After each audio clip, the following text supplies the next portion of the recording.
नमस्कार साथियों, मैं विकास सिंह तोमर आप सभी का स्वागत करता हूं आज की सेशन में। तो साथियों, आज हम करने वाले हैं पर्यावरण अध्ययन के कुछ महत्वपूर्ण प्रश्न जो कि एमपी टेट वर्ग 3 2024 के लिए रामबाण साबित होंगे। साथियों, तो अभी तक आपने हमारे चैनल को सब्सक्राइब नहीं किया, चैनल को सब्सक्राइब जरूर कर लीजिएगा और यदि वीडियो अच्छा लगता है तो लाइक और अपने दोस्तों के साथ में शेयर जरूर करें। यदि आप पीडीएफ चाहते हैं क्लास की पीडीएफ, तो क्लास की पीडीएफ के लिए आप हमारे टेलीग्राम चैनल को ज्वाइन कर सकते हो। यहाँ आपको निःशुल्क पीडीएफ मिल जाती है, इसकी लिंक आपको डिस्क्रिप्शन बॉक्स में मिल जाएगी। तो साथियों, महत्वपूर्ण प्रश्नों के साथ में हम शुरू करते हैं। पहला प्रश्न आपके सामने है, इस प्रश्न का राइट आंसर क्या होगा आप सभी को बता देना है। तो पहला प्रश्न है, विभिन्न स्तरों पर विभिन्न प्रजातियों में होने वाले ऊर्ध्वाधर वितरण को कहा जाता है, क्या कहते हैं? पौष्टिक खाद्य चक्रण कहते हैं, ऑप्शन ए है। ऑप्शन बी है उत्पादकता कहते हैं, ऑप्शन सी है एकीकरण कहते हैं, ऑप्शन डी है स्तर विन्यास कहते हैं।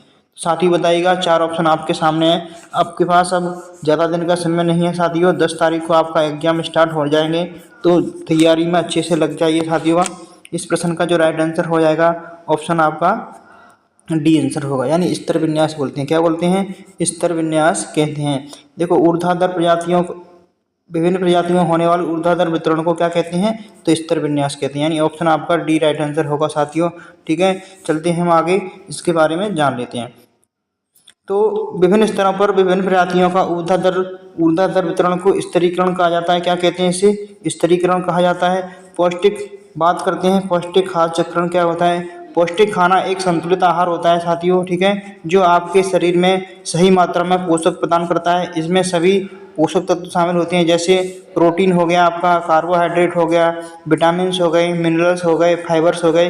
पौष्टिक खाने में फल, सब्जी, अनाज जैसे आदि उत्पाद शामिल होते हैं। ठीक है साथियों, चलते हैं हम आगे। अगला प्रश्न आपके सामने है, इस प्रश्न का आपको उत्तर बता देना है।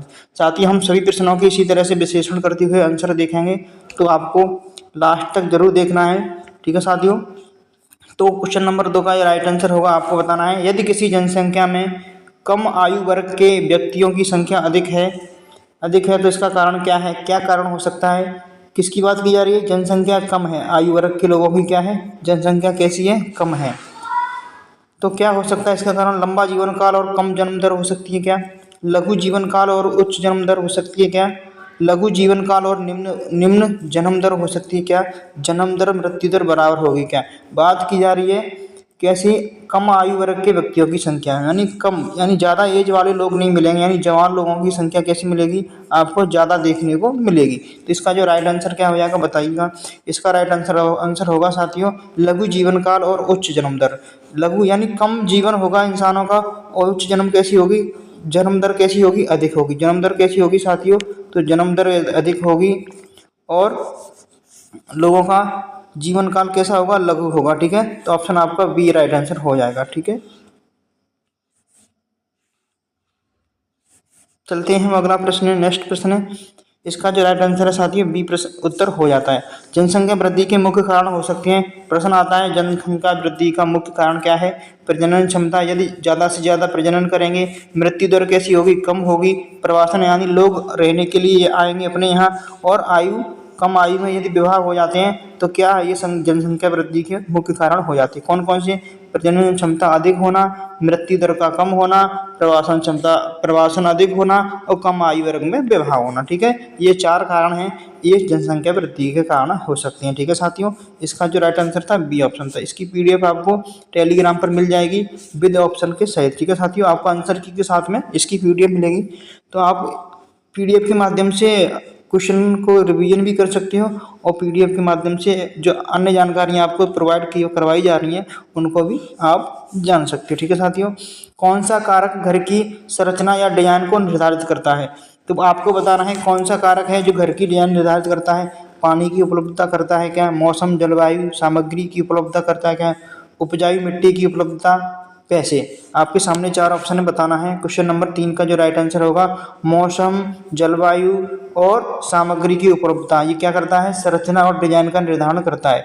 हमारे पास जिस तरह की सामग्री होगी उस तरह की हम क्या करेंगे साथियों? डिजाइन घर की बना सकते हैं। ठीक है, इससे आपको समझ में आ गया होगा।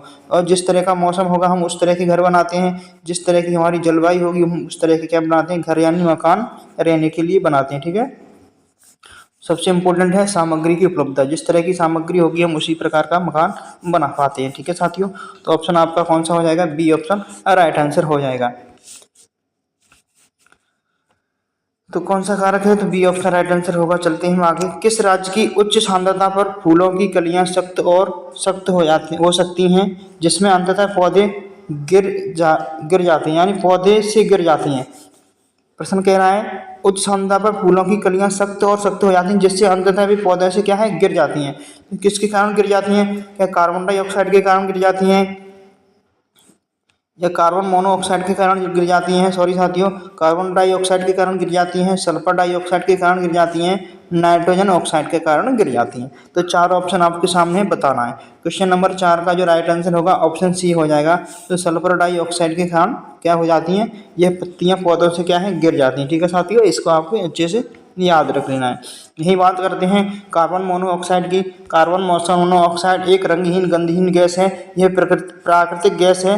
ठीक है, गैसोलीन या लकड़ी जैसे कार्बनिक युक्त ईंधन के अधूरे दहन से उत्पाद होता है। ठीक है, और मोटर वाहन जैसे बिजली संयंत्रों, जंगल की आग और भस्मक सहित कई प्रकार के दहन के स्रोतों से उत्सर्जित भी होता है। ठीक है साथियों, इसको भी आपको याद रख लेना है।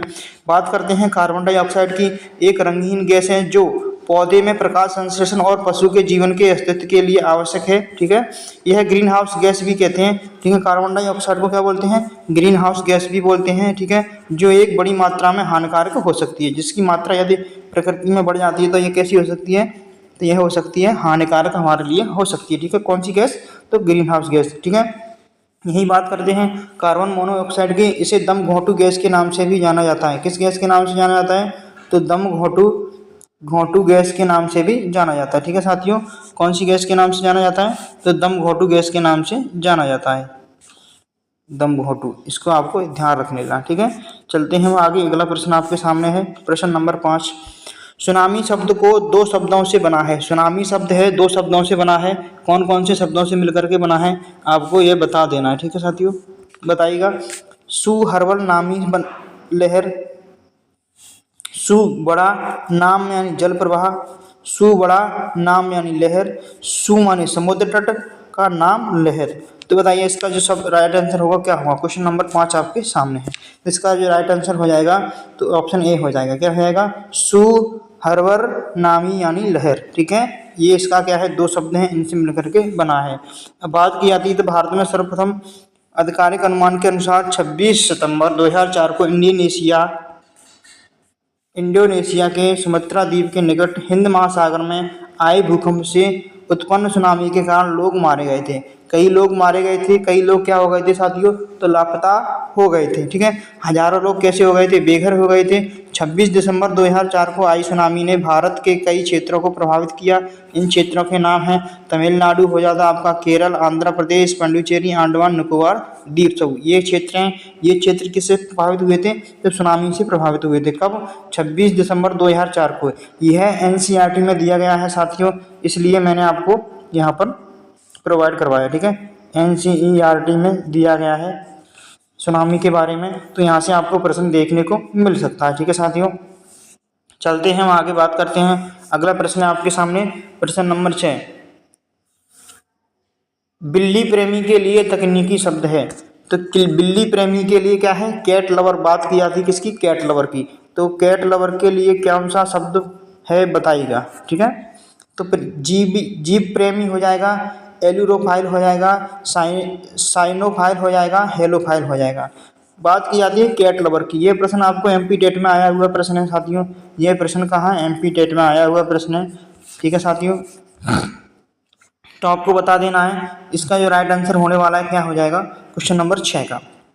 तो क्वेश्चन नंबर 6 का जो राइट आंसर है एलुरोफाइल हो जाएगा। इसका जो राइट आंसर है एलुरोफाइल। ठीक है, कैट लवर के लिए तकनीकी शब्द पूछा है तो एलुरोफाइल हो जाता है। ठीक है साथियों, इसको आपको अच्छे से याद रखना क्योंकि आगे फिर से पूछे जाने की ये संभावना है। ठीक है, बिल्ली प्रेमी के लिए कौन सा है, बी एलुरोफाइल। ऐसी कौन सा भोजन है जो आपको अस्वाभाविक रूप से उच्च ऊर्जा देता है। बात की जा रही है अस्वाभाविक रूप से। ठीक है, स्वाभाविक रूप से नहीं साथियों, अस्वाभाविक रूप से ऊर्जा देता है। तो वसा होगा, प्रोटीन होगा, चीनी होगा, कार्बोहाइड्रेट होगा। तो साथियों वसा प्रोटीन और कार्बोहाइड्रेट ये क्या है, स्वाभाविक रूप से आपको क्या देते हैं, ऊर्जा देते हैं। चीनी क्या है, अस्वाभाविक रूप से आपको क्या देगी, ऊर्जा। यानी आपका सी जो ऑप्शन है राइट आंसर हो जाएगा। ठीक है, यही हम बात कर लेते हैं कि कार्बोहाइड्रेट, प्रोटीन और वसा ऊर्जा की मात्रा इस प्रकार है। किस प्रकार है, देखते हैं किस प्रकार है। कार्बोहाइड्रेट यानी 1 ग्राम कार्बोहाइड्रेट में 4 कैलोरी ऊर्जा मिलती है। हमें कितनी मिलती है, तो 1 ग्राम कार्बोहाइड्रेट से 4 कैलोरी ऊर्जा मिलती है। 1 ग्राम प्रोटीन से 4 कैलोरी ऊर्जा मिलती है। ठीक है, 1 ग्राम वसा से हमें कितनी ऊर्जा मिलती है, तो सबसे अधिक हमें ऊर्जा मिलती है वो वसा से मिलती है। कहाँ से मिलती है, तो वसा से मिलती है। साथियों इसको भी याद रखेंगे, प्रश्न आपको देखने को मिल सकता है कि सबसे अधिक ऊर्जा किस में मिलती है, तो 1 ग्राम वसा में हमें सबसे अधिक ऊर्जा मिलती है। ठीक है, इससे क्या है, चर्बी यानी मोटापा ऐसी संभावना आपको देखने से मिल सकती है। ठीक है, वसा युक्त भोजन करने से क्या है, आप मोटापे के शिकार हो सकते हैं, मोटापा आपका बढ़ सकता है। इसको भी आपको याद रखना है। ठीक है साथियों, आशा करता हूँ आपको समझ में आ रहा होगा। साथियों यदि सेशन अच्छा लग रहा है और प्रश्नों के उत्तर समझ में आ रहे हैं और साथ में ही आप विश्लेषण को भी अच्छे से समझ पा रहे हैं, तो हमारे सेशन को लाइक जरूर कर दिएगा साथियों। और अभी तक आपने हमारे चैनल को सब्सक्राइब नहीं किया है तो चैनल को सब्सक्राइब जरूर कर लीजिएगा। क्वेश्चन नंबर 8 है साथियों, इसका आपको उत्तर बताना है। UR राव सैटेलाइट सेंटर वर्तमान में कहाँ स्थित है, इसका आपको उत्तर बता देना है। कहाँ पर स्थित है, तिरुवनंतपुरम में है। ठीक है, बेंगलुरु हो जाएगा आपका, गुवाहाटी है, हैदराबाद है। तो बताना है आपको इसमें से कौन सा राइट आंसर होगा। UR राव की बात की जाती है। ठीक है साथियों, UR राव सैटेलाइट सेंटर कहाँ पर स्थित है आपको बताना है। वर्तमान में कहाँ है, वर्तमान में पूछा है तो वर्तमान में कहाँ है साथियों, इसका जो राइट आंसर है बेंगलुरु हो जाएगा। कौन सा हो जाएगा, तो बेंगलुरु हो जाएगा। ठीक है, ऑप्शन आपका बी राइट आंसर हो जाता है साथियों। ठीक है, जो इसकी जानकारी है हम आपको दे देते हैं किस तरह से बी ऑप्शन हो गया। तो UR Rao satellite centre Bengaluru में है। कहाँ पर है, बेंगलुरु में है। इससे पहले इसका नाम इसरो सैटेलाइट सेंटर था। क्या था, इसरो सैटेलाइट सेंटर था। यह भारतीय अंतरिक्ष अनुसंधान संगठन इसरो का प्रमुख केंद्र है। इस केंद्र का नाम भारतीय उपग्रह कार्यक्रम के जनक प्रोफेसर UR राव के नाम पर रखा गया।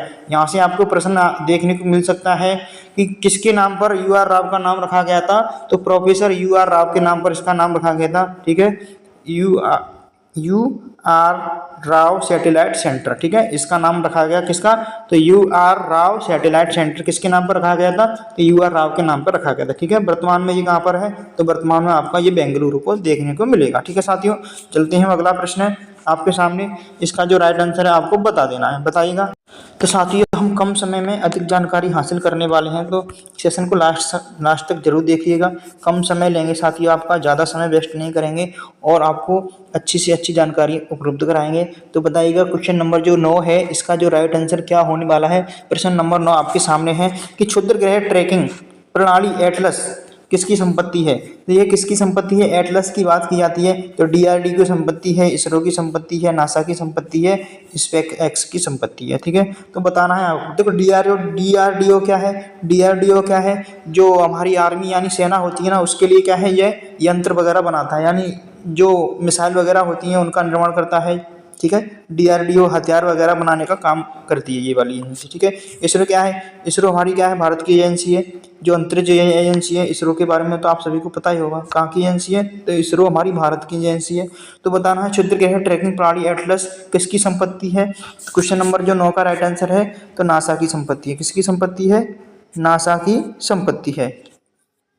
एक सेकंड साथियों, तो ये किसकी संपत्ति है, नासा की संपत्ति। जान लेते हैं। एटलस हवाई विश्वविद्यालय द्वारा विकसित नासा द्वारा वित्त पोषित एक क्षुद्र ग्रह प्रभाव प्रारंभिक चेतावनी प्रणाली है।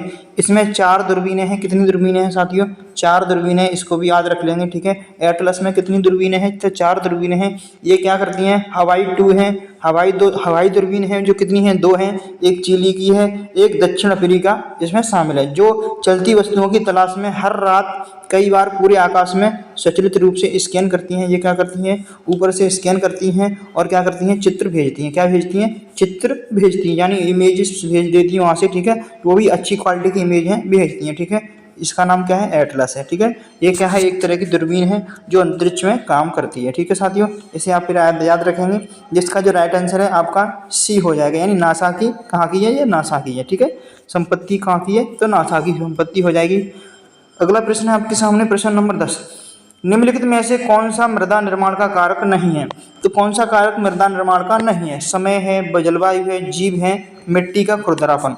बात किया थी मृदा के निर्माण का, कारक नहीं पूछा है, यानी गलत वाला पूछा है। ठीक है, देखो समय के चलते क्या है, मृदा का निर्माण होता है। ठीक है, अपशिष्ट पदार्थ क्या है, समय के चलते चलते कार्बनिक पदार्थों में बदल जाते हैं। कैसे बदल जाते हैं? तो कार्बनिक पदार्थों में क्या है, बदल जाते हैं। ठीक है, ये भी क्या है, जलवायु के कारण भी क्या है, हमारी मिट्टी का निर्माण का होता है। ठीक है, एक जगह से मृदा दूसरी जगह पे उड़ करके आ जाती है, जिससे क्या है, मिट्टी का निर्माण हमारी यानी सॉइल का निर्माण होता है। ठीक है साथियों, अब बात करते हैं जीवों के मर जाने से यानी मृत जीवों से भी क्या होता है साथियों, मृदा का निर्माण होता है। ठीक है, तो कौन सा नहीं होगा, मिट्टी का खुरदरापन। यदि मिट्टी खुरदरी है, कैसी है, ऊबड़ खाबड़ है, तो क्या मृदा का निर्माण होगा साथियों? नहीं होगा। ठीक है, यदि वो स्वयं ही मृदा है, तो उससे क्या मृदा का निर्माण होगा साथियों? तो नहीं होगा। ठीक है, तो ऑप्शन आपका कौन सा राइट आंसर होगा, नहीं पूछा है, तो ऑप्शन डी आपका नहीं हो जाएगा, यानी ऑप्शन डी आपका राइट आंसर हो जाता है। ठीक है साथियों, अब बात कर लेते हैं यहाँ पर थोड़ा सा,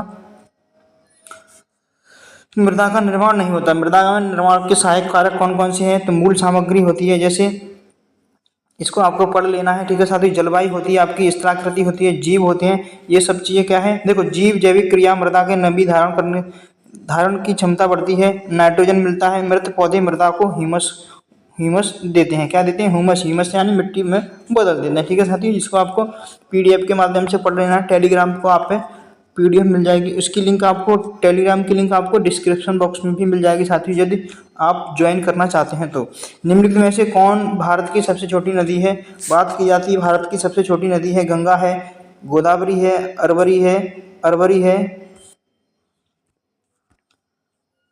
है, कौन सी हो जाएगी, या उमंग गोट हो जाती है? आपके सामने 4 ऑप्शन है, एक बताना है। सबसे छोटी नदी पूछा है, तो सबसे छोटी नदी आपकी कौन सी हो जाती है, आपको जल्दी से बता देना है। तो सबसे छोटी नदी की यदि बात करते हैं, तो अरवरी नदी आपकी सबसे छोटी नदी हो जाती है। इसकी लंबाई कितनी है साथियों? तो इसकी लंबाई 45 किलोमीटर है, इसको भी आपको याद रख लेना। ठीक है, बात करते हैं अरावली पर्वत से निकलने वाली नदियाँ कौन कौन सी हैं? तो अरावली पर्वत से निकलने वाली आपकी नदी हो जाती है लूनी नदी हो जाती है, अरावली पर्वत से निकलती है। ठीक है, लूनी नदी हो जाती है। यहीं साबरमती की बात कर लेते हैं, साबरमती हो जाती है। यहीं यदि हम बात करें तो बनास नदी हो जाती है आपकी, बनास।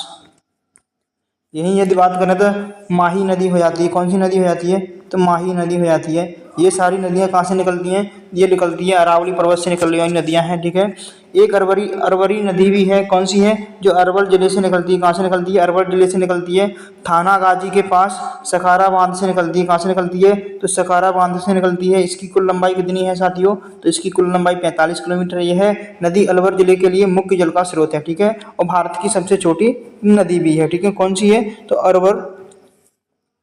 अरवरी हो जाती है, यानी अरवर या अरवरी कुछ भी बोल सकते हो आप इसे।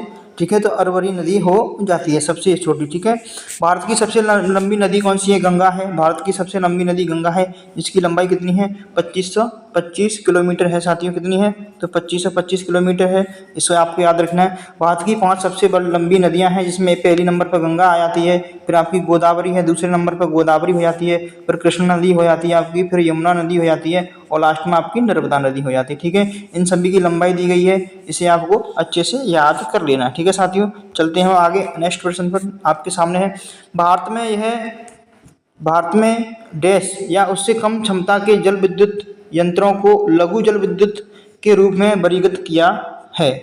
तो लघु यानी छोटा विद्युत संयंत्र कौन सा है सबसे छोटा? तो सबसे छोटा कौन सा होता है उसको हमें बताना है। ठीक है, तो 25 मेगावाट का होता है, 30 मेगावाट का होता है, 35 मेगावाट, 50। यदि 25 मेगावाट का है तो सबसे लघु बोलेंगे। ठीक है, इसे बोलते हैं लघु। ठीक है, कम क्षमता विद्युत यंत्र लघु जल विद्युत के रूप में वर्गीकृत किया है, यानी 25 मेगावाट तक का हम सबसे लघु में रखते हैं। ठीक है साथियों, यानी ऑप्शन आपका ए राइट आंसर होगा। कौन सा हो जाएगा? तो ए ऑप्शन राइट आंसर हो जाएगा। ठीक है साथियों, बात करते हैं 1500 मेगावाट क्षमता का नापता झाकड़ी जल विद्युत स्टेशन देश का सबसे बड़ा जल विद्युत प्लांट है। यही बात की जाती है, देश का सबसे बड़ा जल विद्युत प्लांट कौन सा है? तो इसे आपको याद रख लेना है। कौन सा है? नाथापा झाकड़ी। कौन सा है? तो नाथापा झाकड़ी, इसको आपको पढ़ लेना है। नाथापा झाकड़ी कौन सा है? नाथापा झाकड़ी। ठीक है, इसको आपको याद रख लेना है। नाथापा झाकड़ी देश का सबसे बड़ा विद्युत संयंत्र है। इसको जल विद्युत संयंत्र कौन सा? जल विद्युत संयंत्र है। ठीक है, झाकड़ी प्लांट प्रतिवर्ष यह इसकी जानकारी है, इसको आपको अच्छे से पढ़ लेना, ठीक है। इतना यूनिट बिजली का क्या करता है, निर्माण करता है यानी डिजाइन किया गया है, ठीक है साथियों। इसे आपको अच्छे से पढ़ लेना है। इसका जो राइट आंसर है ए ऑप्शन हो जाता है। अगला प्रश्न देखते हैं, आपके सामने है प्रश्न नंबर 13 साथियों। इसका आपको राइट आंसर बता देना है, क्या हो जाएगा। तो जिसका राइट आंसर होगा वो आपको बता देना, ठीक है। क्योंकि यह क्या है साथियों, इसकी एक ही स्लाइड है, दूसरी स्लाइड पता नहीं कहाँ गायब कर दी है। भारत ने निम्नलिखित में से किस श्रेणी की फसल के लिए IECD बीज योजना में भाग लेने का निर्णय लिया। किस में लिया भाग, केवल अनाज में लिया था क्या, केवल सब्जियों में, केवल मक्का में। तो अनाज, सब्जी, मक्का, ठीक है। बताइएगा किस में लिया, किसने, OECD ने किस में भाग लिया था। तो बताइएगा योजना में भाग लेने का। तो यह ऑप्शन हो जाएगा आपका डी। कौन सा होगा, डी ऑप्शन होगा। अनाज, सब्जियां, मक्का, यानी तीनों चीज में लिया था, ठीक है। आर्थिक सहयोग और विकास संगठन OECD एक अंतर्राष्ट्रीय संगठन है, इसको भी आपको पढ़ लेना चाहती हूँ, जिसका मकसद दुनिया भर के लोगों की आर्थिक और सामाजिक भलाई और सुधार करना है, ठीक है। OECD की स्थापना 1961 में हुई थी। कब हुई थी, 1961 में, इसको भी याद रखना है। इसका मुख्यालय फ्रांस और पेरिस में है। कहाँ पर है, फ्रांस और पेरिस में है, ठीक है। इसके सदस्यों की संख्या कितनी है साथियों, इसमें सदस्यों की संख्या 38 है। कितनी है, 38 है। OECD के सदस्य देश आमतौर पर लोकतांत्रिक देश होते हैं और मुक्त बाजार अर्थव्यवस्था का समर्थन करते हैं। OECD संयुक्त राष्ट्र का आधिकारिक स्थायी पर्यवेक्षक है। OECD के सदस्य देश से मिलने वाले योगदान से वित्त पोषित किया जाता है, ठीक है साथियों। ये महत्वपूर्ण पॉइंट हैं इसके, इन्हें आपको पढ़ लेना है। यहाँ से आपको आगे एग्जाम में प्रश्न देखने को मिल सकता है। अगला प्रश्न है आपके सामने, प्रश्न नंबर 14। रबी की फसल निम्नलिखित में से किस महीने में बोई जाती है। तो रबी की फसल किस महीने में बोई जाती है। अप्रैल से मई में बोई जाती है, मई से जुलाई में बोई जाती है, जून से अगस्त में बोई जाती है, अक्टूबर से दिसंबर में बोई जाती है। तो बात करते हैं रबी की फसल। तो साथियों रबी में कितने अक्षर हैं, तो आप बोलोगे साथियों 1 1 2। कितने अक्षर हैं, 2, ठीक है। तो 2 अक्षर का कौन सा है, गेहूं। अब गेहूं के साथ में कौन कौन सी फसलें बोई जाती हैं, वो रबी की फसलें कहलाई। अब आपको पता हो गेहूं कब बोए जाते हैं। तो गेहूं आपका अक्टूबर से दिसंबर के बीच में बोया जाता है, यानी सर्दियों में बोया जाता है। कब बोया जाता है, तो सर्दी में बोया जाता है। इसको भी आपको याद रखना, ठीक है। कब बोया जाता है, अक्टूबर से दिसंबर के बीच में बोया जाता है। तो गेहूं के साथ में क्या क्या बोते हैं, हम सरसों बोते हैं, ठीक है। सरसों के साथ में क्या बोते हैं, चना बोते हैं। क्या बोते हैं, चना बोते हैं। इस तरह से आपको याद रखना। गेहूं में कितने अक्षर हैं, 2। तो 2 अक्षर का कौन सा नाम है, गेहूं। यानी रबी में कितने अक्षर हैं, 2। और गेहूं में भी कितने अक्षर हैं, 2। गेहूं के साथ में कौन सी है, सरसों। और चना कब बोए जाते हैं, सरसों चना, तो अक्टूबर से दिसंबर के बीच में बोए जाते हैं। यानी अभी गेहूं की बुआई का समय आ गया, ठीक है साथियों। ठीक है, गेहूं और सरसों की बुआई का समय आ चुका है, ठीक है साथियों। इसका ऑप्शन है जो डी राइट आंसर हो जाएगा। चलते हैं, हम बात करते हैं अच्छे से और जान लेते हैं। रबी की फसल अक्टूबर से दिसंबर सर्दियों में बोई जाती है, ये तो मैंने अभी आपको बता ही दिया। इसको आपको PDF के माध्यम से पढ़ लेना है, ठीक है साथियों। खरीफ की फसल जून से जुलाई में बोई जाती है। कब बोई जाती है, जून जुलाई में, ठीक है। इसको भी याद रखना, जून जुलाई में बोई जाती है। कब बोई जाती है, जून जुलाई में बोई जाती है। अब गेहूं खरीफ में कितने अक्षर हैं साथियों, आप बोलेगे 3 अक्षर हैं, खरीफ खरीफ। इसे याद करने की ये ट्रिक है साथी, कभी नहीं भूलोगे आप। तो 3 अक्षर है, तो 3 अक्षर का कौन सा शब्द है, आप चावल ले सकते हो। यदि चावल आपके यहाँ होता है तो चावल ले सकते हो। बाजरा होता है आपके यहाँ तो बाजरा ले सकते हो। क्या ले सकते हो, बाजरा में कितने अक्षर हैं, 3। और बाजरा कब बोया जाता है, यानी बरसात के मौसम में बोया जाता है, यानी जून और जुलाई के मौसम में, जून और जुलाई में बोए जाते हैं, ठीक है। यानी बरसात के मौसम में ये सारी चीज़ें होती हैं, ठीक है साथियों। तो याद रख लेंगे इस तरह से। खरीफ में 3 अक्षर हैं, तो चावल में भी 3 अक्षर हैं, बाजरा में भी 3 अक्षर हैं, इस तरह से याद रखेंगे। अब चावल के साथ में बोई जाने वाली फसलें कौन कौन सी हैं, ज्वार हो गया, मक्का हो गया, तुअर हो गया, अरहर होगी, मूंग हो गई, उड़द हो गया, कपास हो गया, जूट हो गया, ठीक है। जूट को कब बोया जाता है, तो जून से जुलाई के बीच में बोया जाता है, ठीक है। मूंगफली हो गई आपकी, ठीक है। मूंगफली को भी जून जुलाई यानी खरीफ की फसलें हो जाती हैं, ठीक है साथियों। और जायद की फसल होती हैं, उनके बारे में आपको कमेंट बॉक्स में बता देना। जायद की फसल कौन कौन सी हैं, उनके बारे में आपको कमेंट बॉक्स में बताना है। निम्नलिखित में से कौन उर्वरक का वर्गीकरण नहीं है। तो कौन उर्वरक का वर्गीकरण नहीं पूछा है, उर्वरक नहीं है, यानी देखो सरल उर्वरक है, यानी स्ट्रेट फर्टिलाइजर, घरेलू उर्वरक है, मिश्रित उर्वरक है, सम्मिश्र उर्वरक है। तो नहीं पूछा है, तो नहीं कौन सा होगा, घरेलू उर्वरक, ठीक है। उर्वरक का प्रकार नहीं है, यानी खाद का प्रकार नहीं है, यानी फर्टिलाइजर का प्रकार नहीं है। कौन सा घरेलू उर्वरक है, यह फर्टिलाइजर का प्रकार नहीं हो जाएगा। ठीक है, ऑप्शन आपका बी राइट आंसर होगा। ठीक है साथियों, चलते हैं हम आगे बात करते हैं।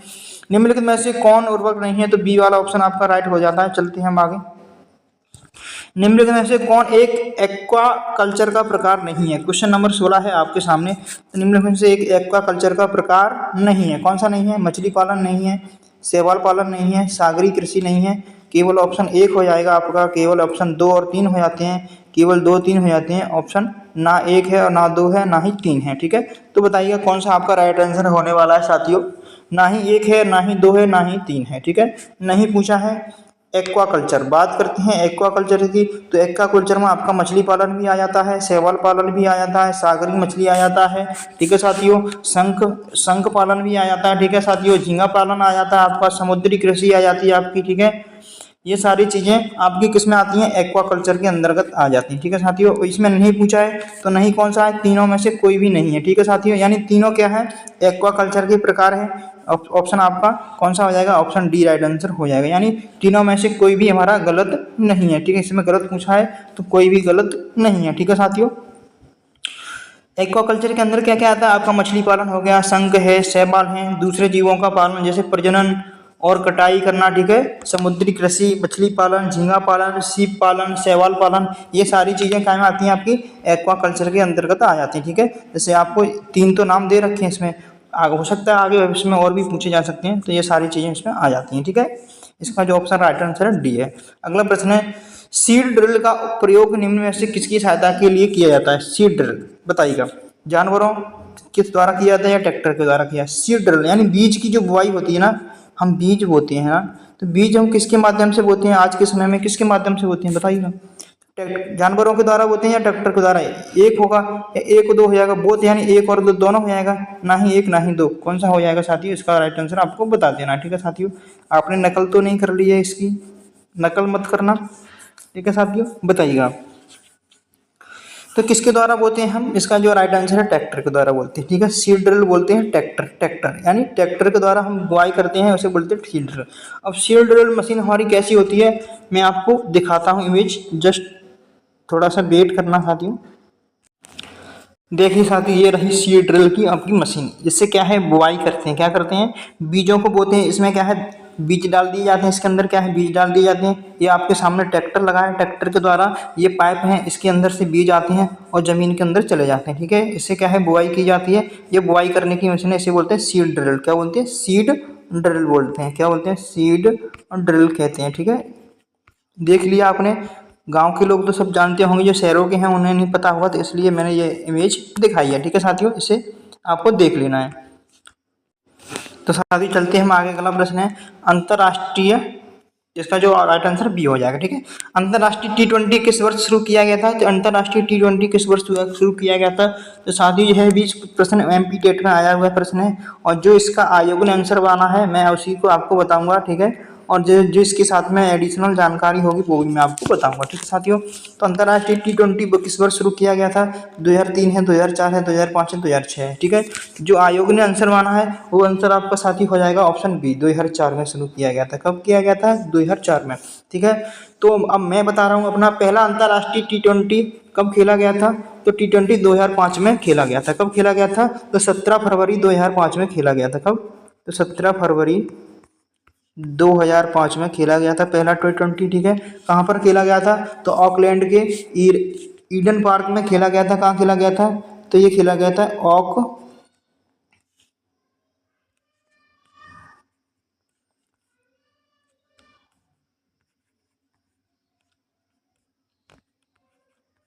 ऑकलैंड के ईडन पार्क में। कौन से पार्क में, तो ईडन पार्क में खेला गया था। ठीक है, इसको भी याद रखेंगे। प्रश्न आता है, पहला T20 मैच कहाँ खेला गया था, तो ऑकलैंड के ईडन पार्क में खेला गया था। ठीक है, जिसमें ऑस्ट्रेलिया और न्यूजीलैंड ने भाग लिया। किसके बीच खेला गया था, तो ऑस्ट्रेलिया और न्यूजीलैंड के बीच खेला गया था। इसमें ऑस्ट्रेलिया ने क्या हाथ की, जीत हासिल की। किसने की, तो ऑस्ट्रेलिया ने क्या हासिल की, ऑस्ट्रेलिया ने जीत हासिल की। ठीक है साथियों,